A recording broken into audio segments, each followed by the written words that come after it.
Vous suivez l'émission Entre les lignes, mesdames et messieurs. Merci de nous faire confiance. Merci de suivre Congo Buzz Télévision, cette chaîne qui vous permet de comprendre l'actualité de façon approfondie. Nous sommes donc dans l'émission Entre les lignes. On va analyser les grandes questions d'actualité avec un acteur politique, une personne qui suit l'actualité de près, une personne qui fait aussi partie des acteurs de l'actualité, qui va également commenter l'actualité cet après-midi. Je reçois pour vous une personne que vous allez découvrir, une personne importante, M. Philippe Moulenga. Merci beaucoup de nous faire cet honneur. Merci beaucoup, M. Dan. Et j'en profite pour saluer les téléspectateurs de votre chaîne et particulièrement à votre DG. Oui. Et puis, je pense que le Congo radieux tel qu'il a souhaité Lumumba, et le Congo meilleur est possible. Un Congo meilleur est possible, 62 ans, la RDC déjà indépendante il y a 62 ans. Quelle analyse faites-vous? Nous avons avancé ou nous avons reculé? Honnêtement, Messieurs, dames, comme vous le savez, nous n'avons pas avancé sur le plan économique, mais il y a des avancées sur le plan politique. Aujourd'hui, le Congo est véritablement démocratique, avec les bases juridiques d'un état de droit que le président de la République, Félix-Antoine Tshisekedi, est en train de placer. Un Congo où tous les Congolais ont la liberté d'expression, où M. Dan, aujourd'hui, en faisant son émission, ne va pas avoir la crainte d'avoir reçu un monsieur juste après d'être interpellé. Nous pensons que ce Congo-là a évolué. Et nous croyons que le défi qui est le nôtre, c'est de mettre les bases maintenant d'une économie en fonction à la hauteur de nos richesses. Et c'est un combat que nous devons mener. Et je crois que nous allons le vaincre. Nous allons vaincre ce combat. La RDC n'a pas avancé, la RDC n'a pas reculé. Politiquement, nous avons avancé, mais économiquement, nous avons du chemin à faire. Mais il y a aussi ce problème qui, dans plusieurs salons, on n'en parle presque pas, c'est le problème du social. Le social du Congolais, ne fait que se dégrader. Vous avez suivi le prix du baril du pétrole qui a essayé de grimper à nouveau. Et les prix des essences, de l'essence à la pompe a aussi augmenté. Et donc, il y a risque que les prix des transports en commun puissent subir. Ça, c'est le rôle. Le rôle de média que vous êtes, monsieur Dan. Vous savez, les efforts que le gouvernement Sama Lukonde est en train de faire, et surtout pour stabiliser les prix sur le marché, sont énormes. Tenez, vous savez, ici en face, prenez le même prix. Ici en face, je parle du Congo-Brazzaville. Prenez le prix à la pompe et vous comparez avec le prix qui est appliqué en RDC. Vous conviendrez avec moi que le Congo fait énormément d'efforts. La preuve est que le ministre des Finances est revenu plusieurs fois sur ça en disant que le Congo décaisse plus de 400 millions de dollars pour venir en appui et éviter que le prix à la pompe atteigne une certaine limite qui peut provoquer une tollée de hausse de prix sur le marché. Ce qui est fait de manière stratégique et en tenant compte de paramètres macroéconomiques et microéconomiques. Les paramètres macroéconomiques, il y a également cette nouvelle donne, ces nouvelles donnes qui n'auraient pas été favorables au nouveau régime, au régime du président Tshisekedi, notamment la guerre en Ukraine, notamment la Covid-19. Oui. Est-ce que si ces éléments-là n'étaient pas arrivés, le Congo serait à un autre niveau? Tout à fait. Vous savez, même lorsque nous prenons des éléments simples de l'analyse macroéconomique, vous avez l'inflation qui est maîtrisée et stabilisée. Et vous avez la monnaie qui est naturellement stable. Et malgré quelques petites fluctuations, mais la monnaie est restée stable. Vous regardez maintenant les efforts que le gouvernement est en train de faire pour maximiser leurs recettes. Nous sommes partis d'un budget de 2019 qui était presque à moins de 5 millions de dollars, 1 milliard de dollars, mais aujourd'hui, Et ça se parle sur toutes les lèvres et sur toutes les bouches que nous avons grimpé et surtout dépassé la barre des 10 milliards. Et vous comprenez déjà que malgré Covid, 2 ans durant, nous avons eu du mal à nous en sortir sur le plan économique. Malgré cela, et évidemment, et le pouvoir en place, je veux parler du gouvernement en place, qui dirige M. Sama Lukonde, bien sûr, sous la vision du président de la République. Et sur le plan économique, je crois que les efforts sont entrepris et tous les indicateurs sont positifs. Tous les indicateurs sont ouverts. Oui. Merci de le dire. Mais on remarque aussi qu'au niveau interne, le social du Congolais n'est pas bon.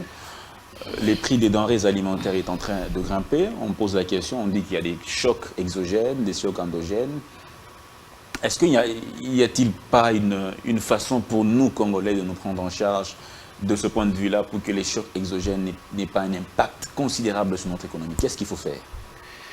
Et vous savez d'abord que notre économie, elle est extravertie, donc nous dépendons beaucoup plus de l'extérieur, ce qui fait que de temps à autre, le besoin de ce que nous consommons devient incessant et que le bien pour lequel la population est en train de désirer sont rares, ce qui fait que en économie, on parle de la loi de l'offre et la demande.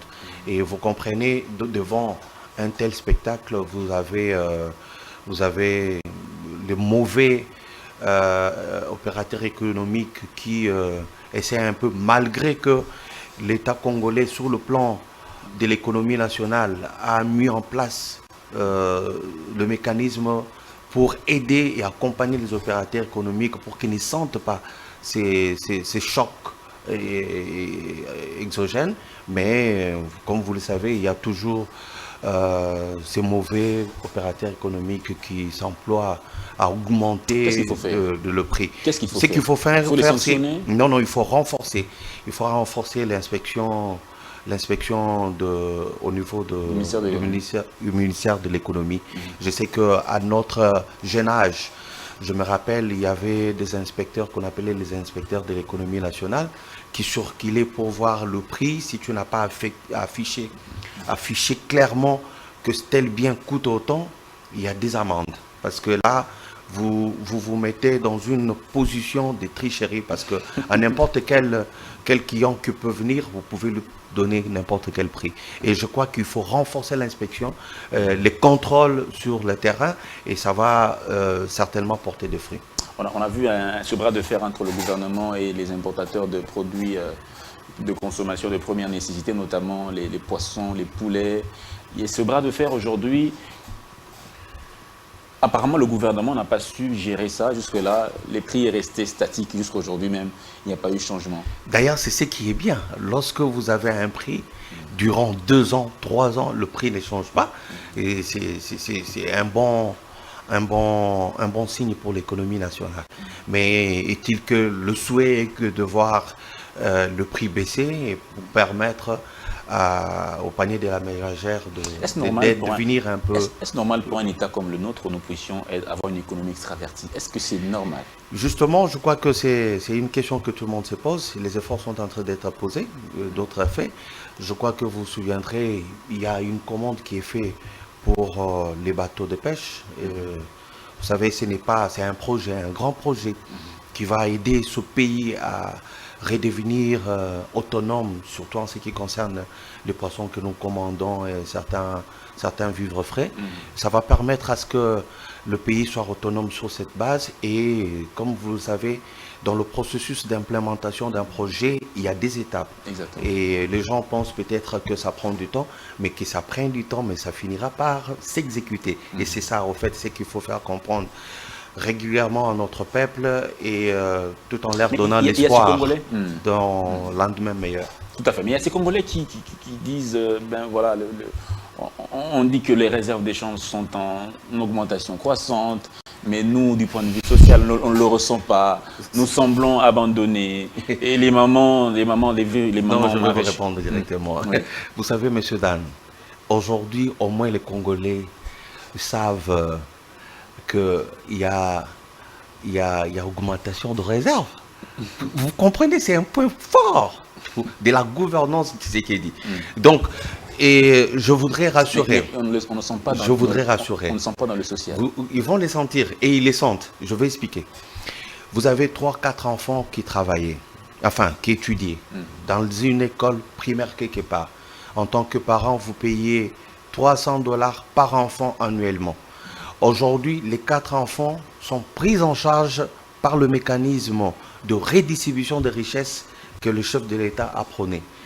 Aujourd'hui, les $1 200 partout. Regarde, il y a aujourd'hui pas mal de motos qui circulent, qui font les taxis. Et ça vient d'où? Ce sont ce parent-là, à un certain moment, qui se disait, bon, maintenant je peux acheter une moto pour mes enfants, les déposer à l'école, juste après, ça peut faire le taxi et ça lui ramène de l'argent. Ça, c'est un point fort. La gratuité de l'enseignement, que les gens le veulent ou pas, ça a été un pari gagné et c'était un défi que nous avons relevé. Et ça, même le président de la République, là où il est, il est à féliciter. Deuxième élément, vous dites il y a réserves qui ont augmenté et qu'on ne sent rien. On ne sent rien sur le plan social. Monsieur Dan, pas plus tard que 2 mois, on a augmenté le salaire des fonctionnaires de 30%. Vous savez, c'est là que j'interpelle les mamans à la maison. Ou pour les mamans ou les papas qui travaillent, vous devez être transparents les uns les autres en famille. Parce que lorsque vous avez eu une augmentation, il faut le communiquer il faut communiquer à la table. Et c'est comme ça que ça peut améliorer aussi le social. Et vous pouvez faire face à tous les besoins de la famille pour que les enfants ne sentent pas que papa est en train de trimer. Et je crois que, je fais une blague, mais je crois que c'est profond ce que je viens de dire. Donc il est important qu'aujourd'hui les gens arrêtent ces discours des mobilisateurs pour dire que oui, l'argent, il y a augmentation de recettes, mais sur l'assiette du Congolais, il n'y a rien. C'est faux. C'est faux parce que moi je le confirme aujourd'hui que si un fonctionnaire qui avait X montant, on augmente ce montant de 30%, il n'y a toujours rien. Non mais arrêtons. Il y a des choses pour lesquelles nous devons quand même applaudir et demander. Et on paye régulièrement et demander que des efforts supplémentaires soient fournis. Et là, je suis d'accord que ce qu'on leur donne, ce n'est pas suffisant. Tout à fait. Il faudrait un peu plus. Nous avons ce problème de consommation comment dire, du budget de l'État plus par les institutions. Les institutions congolaises sont vraiment budgétivores. Comment régler ça? Bon, je crois que la présidence, le Parlement, ça, le gouvernement... Ce n'est même pas un problème du gouvernement. De la présidence. Vous savez que le peuple a voté ses représentants qui sont dans l'Assemblée nationale et puis au Sénat. Ces représentants du peuple ont l'obligation, parce que ce sont eux qui votent cette loi des finances. Est-ce qu'ils peuvent voter contre ou pour la baisse de leur propre salaire? Vous pensez que c'est possible? Je crois qu'un homme honnête, parce qu'ils sont honnêtes, je le crois, ces gens que nous avons votés, même si moi je n'ai pas eu la chance d'y être, mais je ne regrette pas. Je pense que là-dedans, il y a aussi pas mal de trucs à dire. Mais je crois le peuple qui est en train de nous suivre, si il pourra nous faire chance, nous serons les vrais représentants pour eux, pour légiférer 2023, légiférer et faire un contrôle pour que ce qui est mobilisé comme recette revienne dans le trésor public et soit distribué, redistribué de la manière équitable et équilibrée. Donc je voulais dire que... Donc aujourd'hui, ce n'est pas... la redistribution n'est pas équitable. Non, j'ai dit que... Non, les institutions se consomment plus que d'autres structures. Vous savez qu'on ne peut pas changer toutes les choses en un seul jour.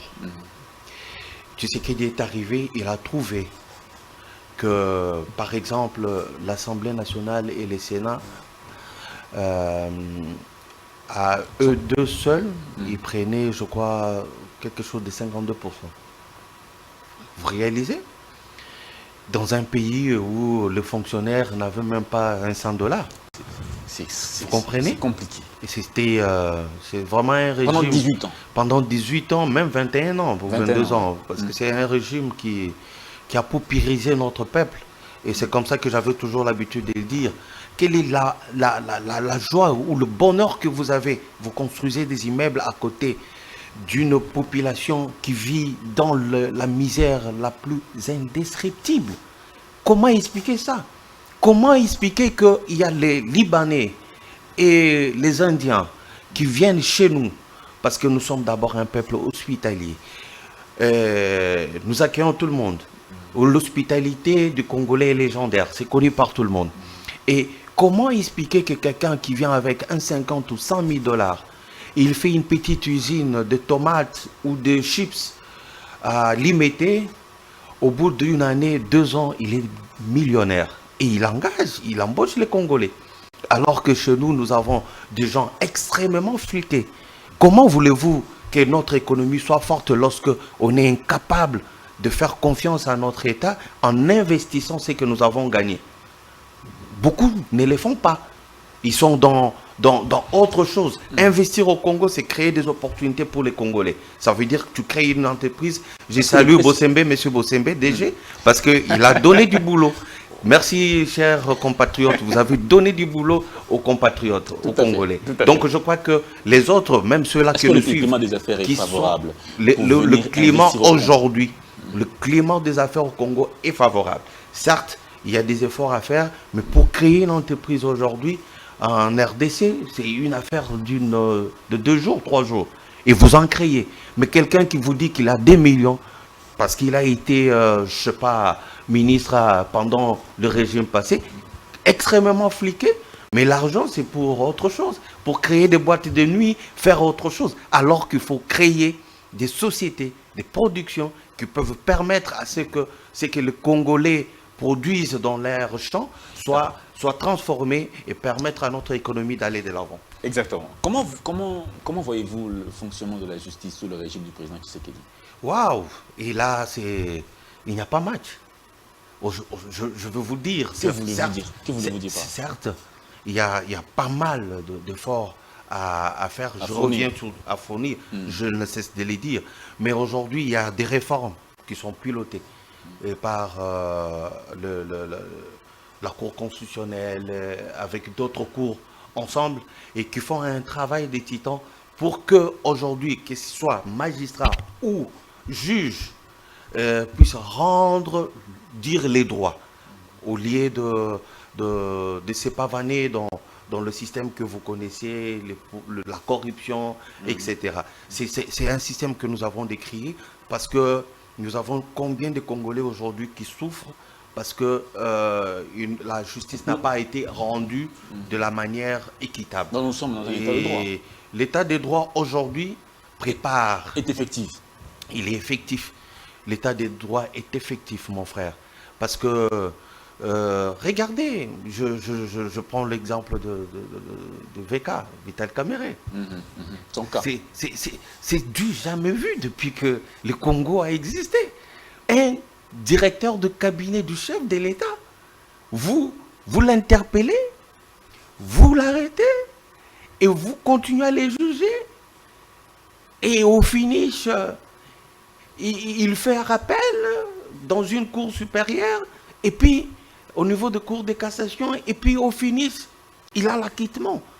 Mon cher, ces processus, ça veut dire que l'exécutif ne donne plus d'injonctions au niveau de l'appareil judiciaire. Certains disent que... Il y a une séparation de pouvoir aujourd'hui. Et c'est ça même l'état des droits. Lorsqu'il y a séparation de pouvoir et que chaque institution fait son travail sans interférer dans les actions de l'autre. Sinon, le président de la République, comme on l'a connu dans ce pays il y a 18 ans, par le passé ou 30 ans, le président de la République pouvait appeler le procureur, appeler n'importe qui pour dire sortez-moi ce type-là. Parce que c'était son collaborateur. Donc voilà, l'état des droits est effectif. Sinon, des gens comme Kamerhe ne pouvaient pas faire la prison. Est-ce que vous pensez que cela rassure les Congolais? Surtout si on se pose la question, où est parti cet argent qui a été décaissé pour la construction des maisons des militaires, des policiers, des fonctionnaires? Aujourd'hui, où est-ce que nous en sommes? La justice est simplement acquittée, ou bien c'est aussi dire le droit de façon équitable, qu'on sache la destination de l'argent, la destination finale de cet argent-là? Oui, là, nous entrons dans le détail, mais je pense que au regard de tout le procès, la manière que les gens l'ont suivi, et puis naturellement nous aussi, à l'écart, mais nous osons croire que si aujourd'hui Kamere a été acquitté, c'est parce que noir sur blanc, il a été démontré que l'argent a été utilisé pour la fin pour laquelle il a été destiné. Et si jamais il y a encore des ombres d'ombre, il est permis à tout Congolais, parce que nous sommes dans un état de droit, de saisir les instances encore supérieures pour que M. Kamere réponde et qu'il donne les détails sur l'utilisation de ces fonds. Je ne suis pas son avocat, mais je pense que nous devons continuer à faire confiance aujourd'hui à notre justice. Si vous trouvez qu'il y a encore des zones d'ombre, saisissez la justice. Et ça, c'est permis à tout le monde. Merci beaucoup, monsieur Philippe Moulenga. Mais on va avancer. Il y a aussi l'actualité du point de vue sécuritaire.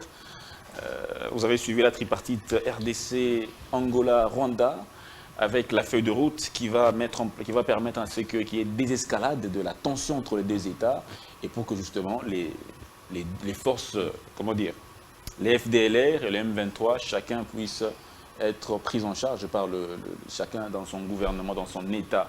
Comment trouvez-vous cette feuille de route, la mise en place de cette feuille de route? Bien, je crois que personnellement, je suivis un peu de près les discussions et surtout le point de presse que les trois présidents ont fait en s'adressant à la presse. La volonté ferme y est de mettre fin à l'insécurité à l'Est pour l'avantage de nos deux pays et puis aussi bien l'avantage de la sous-région. Mais il a été aussi clairement démontré que véritablement, si aujourd'hui on demande la cessation des hostilités, on demande au M23 de déposer les armes, et que c'est M. Kagame qui est en avant-garde, allez-y comprendre que... C'est une reconnaissance tacite. Et ça, je félicite notre diplomatie et le président de la République, parce que là, ils ont réussi à faire comprendre au monde que voilà, le véritable bourreau, c'est telle personne, et tous les restes sont des enfants de course. Mais vous avez suivi le ministre des Affaires étrangères rwandais qui a dit que la participation du président rwandais, c'est pour apporter sa contribution à la pacification de la sous-région. Ça n'a rien à voir avec la reconnaissance du Rwanda dans l'agression de la RDC. Vous l'avez suivi? Bon, c'est une nuance, c'est un dialogue, un discours diplomatique qui est approprié pour un ministre de sa taille. Et moi, je suis un Congolais lambda et je fais mon analyse. Et je pense que, au regard de tout ce que nous avons connu, des tueries, des viols, des écoles, des infrastructures détruites, parce que cette guerre, de manière récurrente, elle a été menée au même endroit et dans le même coin. Et nous avons perdu beaucoup. Monsieur Dan, vous savez, moi aussi, dans notre famille, nous en avons perdu parce que beaucoup de Congolais aussi, un de nos oncles paternels qui était procureur général à Bukavu, et quand cette guerre a commencé, il a été abattu froidement devant ses enfants, un procureur en fonction. Donc allez-y comprendre qu'un véritable Congolais, ce qui se passe à l'Est, et nous connaissons d'où ça vient. Nous disons le Rwanda a servi pendant longtemps les M23 et tous ces mouvements rebelles de base arrière. Et aujourd'hui, ils doivent arrêter. Et le Congo n'est pas aussi faible comme le président de la République l'a dit. Vous avez suivi ce communiqué du M23 qui dit qu'ils ne sont pas concernés par la tripartite. Justement, parce qu'on verra maintenant où se trouvera leur base arrière, parce que le Rwanda a signé. Donc nous pensons... Vous croyez à la sincérité du Rwanda? Nous sommes de ceux-là qui pensent à la résolution de manière pacifique de ces conflits. Mais si jamais il y a une mauvaise volonté manifestée de la part de nos voisins, nous sommes véritablement les Congolais, nous allons nous prendre en charge. Et vous, que pensez-vous de la force régionale qui va bientôt... Non, aucun commentaire. Je ne suis pas un expert dans la stratégie militaire, mais je crois qu'un petit conseil, lorsque je peux en donner, c'est pour dire que servons-nous d'exemple de ce qui s'est passé. Vous savez, le musée est arrivé, il y avait des armées qui étaient autour de lui. Vous allez dire que c'était un autre contexte. Après, nous avons la MONUSCO dans laquelle il y a plusieurs nationalités aussi. Vous savez, seule la présence de MONUSCO pouvait résoudre ce problème d'insécurité à l'Est. Et si il y avait la volonté de toutes les parties, là je veux dire de la communauté internationale, et ça pouvait faciliter les choses. Mais tant bien que mal, aujourd'hui, on est là toujours dans le cycle infernal de guerre et de tueries. Mais je crois que nous pouvons encore donner la chance. Comment vous comprenez pour pouvoir bien travailler. Ce semi-embargo imposé à la RDC d'une année encore? Je ne tolère pas ça. Je ne tolère pas. C'est comme quelqu'un qui est agressé, à qui on ravit tous les moyens de défense. Et puis, entre-temps, on donne les armes à ses bourreaux. C'est pour dire qu'il doit être achevé. Mais quel que soit ce plan, les Congolais ont été formés dans des grandes universités du monde. Et aujourd'hui, nous sommes capables de fabriquer nos propres armes. Est-ce que nous pouvons le faire? Nous avons Safumex. Attends, je veux vous démontrer. Nous avons Safumex à Lubumbashi qui fait les explosifs. C'est vrai, c'est pour l'usage civil. Mais je crois qu'il y a possibilité d'enrichir ce processus et doter au moins les Congos. D'ici 5 ans, lorsque nous sommes déterminés, nous pouvons avoir notre première arme, même copiée sur le modèle de AK-47. Donc c'est possible. Et c'est là que les gens vont nous respecter. Continuons à chercher à acheter des armes ailleurs et on vous impose l'embargo. Et on va finir où? On vous fragilise. Alors, on nous fragilise. Nous avons les minéraux qu'il faut. Nous avons tout ce qu'il faut pour fabriquer notre première arme. Et c'est possible de le faire. Les États qui votent pour cet embargo, c'est la France, c'est les États-Unis. Curieusement. C'est le Royaume-Uni. Curieusement. Les États entre guillemets partenaires. Ah, curieusement. Bon, c'est explicable ça? Suivez mon regard. Nous disons qu'ils disent, l'une des raisons, ils estiment que donner maintenant dans ces contextes-là, parce qu'il y a un problème de renforcement de capacité au niveau de l'armée congolaise pour mieux gérer les armes qui seront achetées. Et d'un côté, ils peuvent avoir raison. De l'autre côté, je dis non, parce qu'aujourd'hui, le Congo a eu à former ses dignes fils pour qu'ils prennent la relève. Notre armée a été détruite depuis le départ du président Mobutu. Et on nous a amené des armées étrangères. Certes, dans ces conditions-là, il était difficile que les Congolais puissent s'organiser pour avoir une armée à la hauteur de sa dimension. Et je crois qu'aujourd'hui, avec les efforts que le président Tshisekedi fait, en envoyant en formation plusieurs de compatriotes, le lobbying, je pense que le lobbying est assez bien fait quand il y a 10 millions de morts pendant presque 30 ans et que la communauté internationale trouve ça plus ou moins banal, banalise cela. Est-ce que nous avons un fort lobbying au niveau interne? Bon, je crois qu'à chaque Congolais de répondre à cette question. Mais je constate avec vous, effectivement, qu'il y a encore un travail qu'il faut faire pour ramener ces partenaires de la RDC à comprendre que le Congo et les Congolais ont beaucoup souffert de cette guerre injustement imposée et pour laquelle il y a des gens qui tirent des dividendes, c'est-à-dire en utilisant nos ressources de manière induite, et nos ressources sont vendues ailleurs et ça rapporte dans ce pays.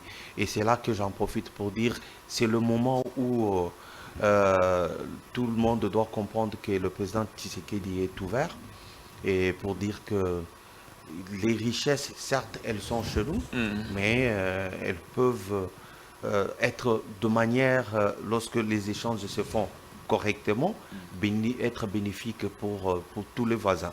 Et ça, c'est possible. Nous ne sommes pas égoïstes. Et surtout aux multinationales qui exploitent. On voit des avions, des fois, si vous regardez dans les réseaux sociaux, vous allez voir qu'il y a eu des étrangers qui exploitaient les coltans dans un coin où même le maire ne connaît pas. Donc vous comprenez que là, il y a aussi certainement un problème, qu'ils viennent de manière officielle, qu'ils signent des documents avec le pouvoir en place et dans l'intérêt de leurs affaires et l'intérêt aussi des Congolais. Très bien. Restons maintenant sur le plan politique. On va maintenant aller sur le plan politique. Mais on n'a pas fini le plan sécuritaire. Parce que vous voulez ajouter quelque chose. Vous voulez rester sur le plan sécuritaire? Je voulais ajouter. Ah, d'accord. Et vous savez, d'abord, cette agression, elle a mis le Congo et les Congolais dans des conditions invraisemblables. Les Congolais de l'Est? Je parle, ce sont des Congolais. Ce sont des Congolais. Parce que lorsque ton bras est malade, c'est le corps entier. Que ce soit de l'Est, même mon œil, lorsqu'il souffre, c'est le corps, c'est tous les corps. C'est pourquoi moi je généralise en disant c'est tous les Congolais qui souffrent de ces affres de la guerre. Et aujourd'hui, nous avons 4 fronts, comme l'a dit Excellence Mouyaya. Nous avons le front diplomatique où il faudrait mener le lobbying qu'il faut pour faire comprendre à l'extérieur ce qu'il faut faire. Et c'est dans ce contexte de front diplomatique que les chefs de l'État ne résignent pas d'aller à la rencontre de tous ces gens pour que la discussion soit faite et que les responsabilités soient établies. Il y a le front militaire où aujourd'hui nos forces armées congolaises et le FARDC sont en train de récupérer quelques villages, jadis sous le contrôle de M23. Et ça, elles ont besoin de l'accompagnement de tout un peuple et l'accompagnement du Congo. C'est à travers nos prières, c'est à travers le soutien. Ce soutien peut être matériel ou spirituel. Donc il y a possibilité de les accompagner. Il y a le troisième front qui est le front médiatique. Et ce front médiatique, vous savez, il y a... Le front médiatique? Oui, que vous en tant que Congolais, parce que le Congo a formé des journalistes de grande facture. Certains sont même en dehors du pays. Donc il est indiqué aujourd'hui que tous ces intelligences puissent participer pour dire que l'insécurité à l'est de notre pays doit s'arrêter. Et éviter de faire surculer les discours de l'ennemi sur génocide, sur la haine d'une ethnie. Non, le Congo a plusieurs ethnies, le Congo a plusieurs tribus et tous nous nous aimons dans cette mosaïque et nous nous aimons et nous vivons toujours ensemble. Et d'ailleurs, nous nous marions, nous nous épousons même entre nous. Donc là, il n'y a pas de souci. Voilà, il n'y a pas de souci pour ça. Donc il faut, quand tu as accepté, par exemple, la RDC comme ton seconde nation, il faut rester véritablement et accepter à travailler pour cette nation. Au lieu d'avoir une sorte de duplicité, entre-temps tu es là, au lieu de servir ta nation, tu joues à la traîtrise. Et je chute sur le quatrième front, c'est le front judiciaire. Et ce front sera ouvert parce que il y a des gens qui ont été identifiés et qui ont commis des exactions, qui ont posé des actes qui sont des crimes de guerre et des crimes contre l'humanité. Et un jour, il faudrait que ces gens soient jugés. Qui sont dans notre appareil Certains qui sont encore chez M23 ou dans notre appareil étatique aujourd'hui. C'est question de les identifier et que ceux-là qui ont des éléments pour qu'on dise que plus jamais ça au Congo. Plus jamais ça au Congo. Et c'est possible. Une dernière question sur cet aspect. L'état de siège. Wow. Le fait que le M23 prend du terrain, le fait que le M23 s'impose, le fait que le M23 ait un armada militaire très sophistiqué, des fois, pour certains disent que c'est... Vous avez suivi Bintou Keïta qui dit que ils opèrent comme une armée conventionnelle, bien formée, bien outillée. Est-ce que c'est un signe que l'état de siège devrait être adapté ou bien notamment carrément annulé ou mis de côté? Non, n'eût été l'état de siège. Je pense que Goma et Bukavu seraient tombés. Au vu de ce que vous dites là, l'armement moderne, sophistiqué, comme une armée conventionnelle. Voilà, donc vous comprenez que ça a tombé à point nommé pour que notre armée qui était déjà là et qui gérait déjà la cité, et ça a permis à ce que nous puissions résister et puis entre-temps contre-attaquer comme nous le faisons maintenant. Et je ne peux pas dire aujourd'hui que l'état de siège n'a pas... Non. D'ailleurs, allez-y voir, je veux, comme vous, ça passe à la télé, comme à Bunia par exemple, où vous avez le général-major Luboya Kachama, qui fait un travail exceptionnel en dehors des opérations au niveau de front, même au niveau de la gestion, l'administration, tout ça, vous rendrez compte que voilà, et on avait des meilleurs gestionnaires, mais qu'on avait cachés dans l'armée et qui pouvaient bien servir la nation. Donc la même chose que celui qui est à Goma, je pense qu'ils font jusque-là. Mais je voudrais quand même dire sur les propos de Bintou Keïta, pour dire que Norceau Blanc, il n'a fait que relayer le discours du chef de l'État. Le chef de l'État était clair qu'aujourd'hui, tous les éléments... Tous les éléments, oui, c'est... Là, je dis qu'elle opère comme une armée conventionnelle, avec une armada militaire très, très sophistiquée. Justement, c'est pour dire que où est-ce que le 1-23 trouve ses armements, ses équipements? C'est qu'il y a un pays qui a la possibilité d'acheter ça et qui dote. C'est vrai, et c'est là que ça le soulève. Dans un point de presse hier par le ministre des Affaires étrangères, le VEPEM, il a dit dans la réunion qu'ils ont eue à Luanda, il y a M. James Kabarebe, un ancien chef d'état-major de chez nous. Alors, et là-bas, il est officiel. Oui, bien sûr. Et alors, il a pris la parole pour dire que non, je voulais que je vous dise, peut-être que vous ne le savez pas, et c'est l'Ouganda qui arme le M23. Et le VEPEM des Affaires étrangères était sceptique. Il dit, mais comment ça? Parce que nous étions avec vous en face des Ougandais. Vous n'avez pas dit ça, parce qu'il était question de savoir qui soutient les autres. Donc vous comprenez que c'est un jeu, ils savent ce qu'ils font, mais entre-temps, il faut pratiquer ces jeux dans un lieu où il y a des personnes humaines qui en subissent. Et certaines périssent chaque jour. Donc ça doit s'arrêter. Si c'est pour le minerai,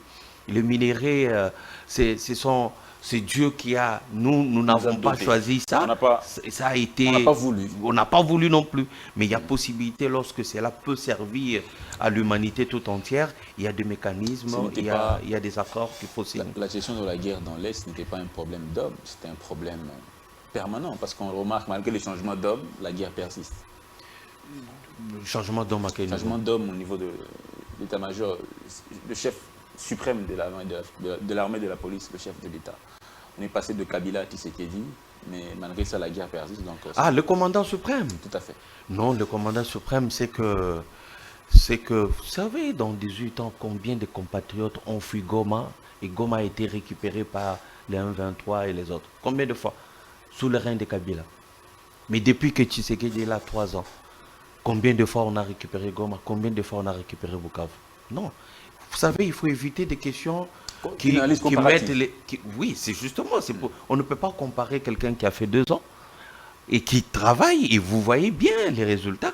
Vous comparez avec quelqu'un qui a 18 ans. C'est comme vous, là, en tant que parent, vous allez mettre votre fils de 2 ans en face de son aîné de 18 ans pour qu'il discute sur quelle matière scientifique.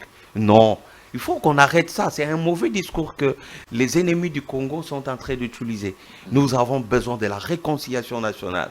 Le président Kabila a servi la nation dans les conditions qui étaient les siens et les siennes. Aujourd'hui, c'est M. Tshisekedi qui est là, il se bat et bec en ongle pour que la paix revienne, pour que les Congolais se sentent en paix, en sécurité chez eux et que les Congolais puissent vivre une vie digne des êtres humains comme tous les autres êtres humains au monde. Et ça, je crois que c'est un discours qu'il faut relayer de plus en plus au lieu de faire cette comparaison. Parce que si nous partons de cette comparaison, il y a fissure et la cohésion que nous voulons, elle ne va pas. Parce que on ne dit pas qu'on n'a pas de réalisation. Parce que si on va se mettre à commencer à dire ce qui n'a pas été fait, et ce que nous sommes en train de faire aujourd'hui, allez-y comprendre, même l'ancien président Kabila, là où il se trouvera, il sera mal à l'aise. Monsieur Philippe Moulinga, on est à la fin de l'émission, mais on va faire un peu glisser un peu sur le terrain politique. Ouais. Avec cette... Tu aimes bien la politique? Juste pour glisser un peu.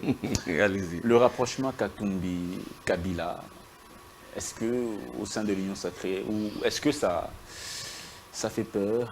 Est-ce que c'est une union qui peut demain amener l'un des deux à la présidence de la République? Les Congolais, nous sommes habitués à comment on dit, des alliances qui se font, qui se défendent.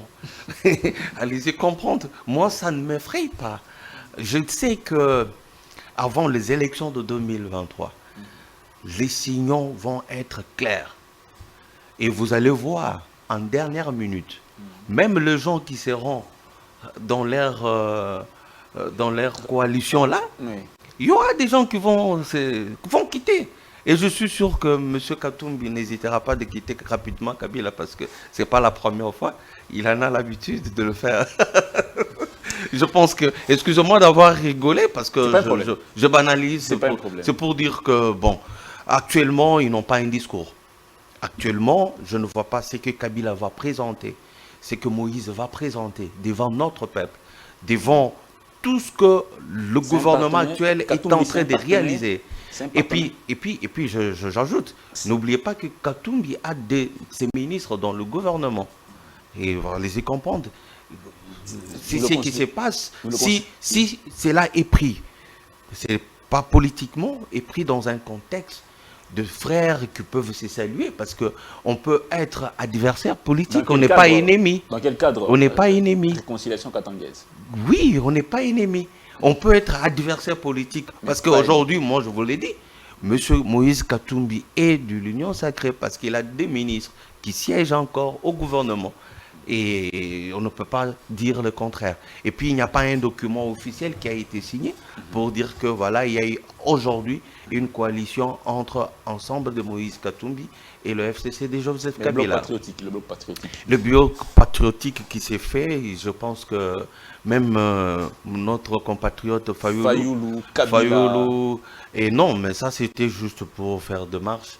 Et je crois que si cela va s'affirmer comme une plateforme, ça sera vraiment une sorte de conglomérat de gens qui n'aiment pas le Congo, pour ne pas dire ce que vous avez dit. Donc je crois que on n'a pas peur.